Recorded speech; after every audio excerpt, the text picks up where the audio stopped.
Guys, welcome back to another episode of Inside the Kennel. I'm Roux. And I'm Wo. And today we'll be talking with Philip Matulia of Louisiana Tech Baseball team. So Phil, obviously you've had a pretty long career here at Tech, and your freshman year, I've got down that you started with 15 games, which is a pretty strong start to a freshman year, and then you go into your, obviously the COVID was a thing, which sucked, but then you went into your junior year with 46 starts, and then senior year 33 starts at first base and 30 in left field. Obviously you've been moved around a lot in the field. Do you think that's strengthened your game, or would you say it's kind of weakened it because it's been a struggle to hone in on one position? No, I'd say it definitely strengthened it. Just being able to play multiple positions really helps you at any point in your career. Yeah. I came in as a catcher and Came in as a catcher? Came in as a catcher. Yep. Wow, I didn't know. Behind the dish.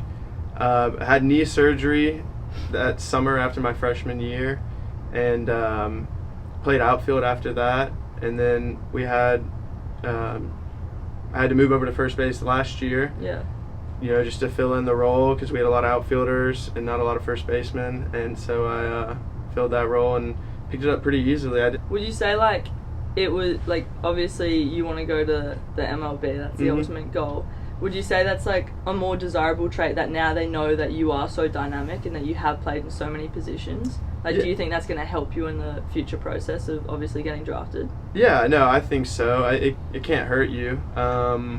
Baseball is a different sport. Usually you do have guys that can play multiple positions because, essentially the outfield is just three of the same positions. I guess you would think that from an outside perspective, but really when you get deep into it, it's tough to go from left to right because of the way the balls fly, hooking this way or that way. Being versatile and very dynamic, like the two of you said, do you think those sort of things helped you with your process into, correct me if I'm wrong, you played at Cape Cod this summer? Yes. So do you think playing those multiple positions helped you get to that position with that Premier Summer League? There in the Cape Cod, in the Summer League, you're not necessarily playing every single day because you have, there's only 8 spots on defense and you have the pitcher 9.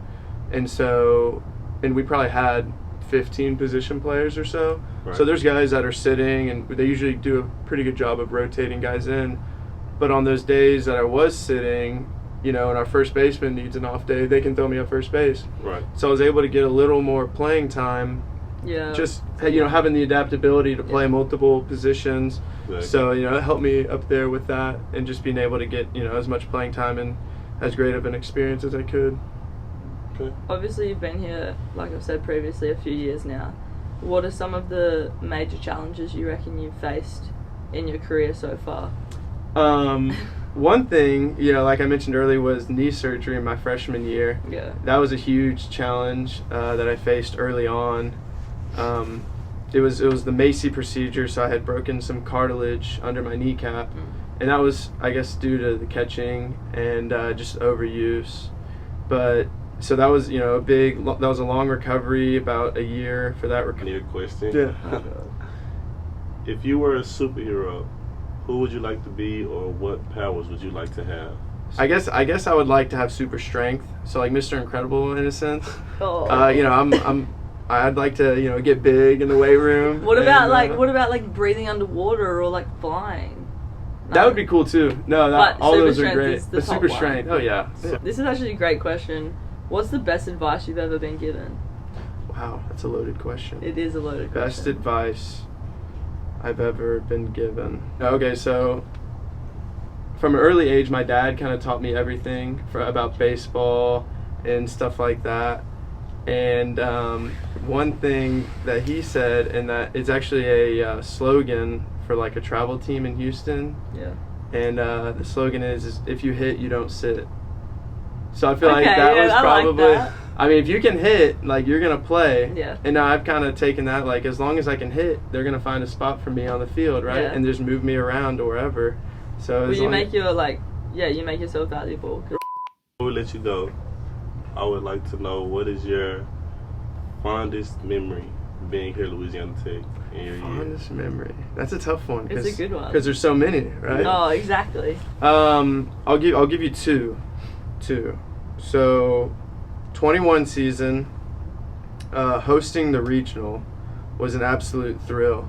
Okay. I think I saw photos of that, like literally before I was going to come to Tech. It was crazy. It was the crowd as well. It was awesome crowd, awesome for the community. Everything just about it, just having all the teams in town, so good for the economy of the town. Of course. And it was just crazy environment to play in and to be a part of. And then this past year, my second one will be winning the conference championship, being able to dogpile at Southern Miss. That was a pretty big thrill. That's such a in their face moment. Yeah. I know that we said that was the final question, but I got one more. Go ahead. What would you say you're gonna miss most about Tech? Again, that's a loaded question. So many answers to that. But I would just say all the people involved in that have helped me in my career here and have supported me and been a part of my life. But just being a part of this community for these last 5 years has been a thrill. Nice. It's been awesome talking with you, Phil. Thank you. Really enjoyed it. Thank you That's very much. the episode for Inside the Kennel. Thank you for joining us and hope to see you guys next time.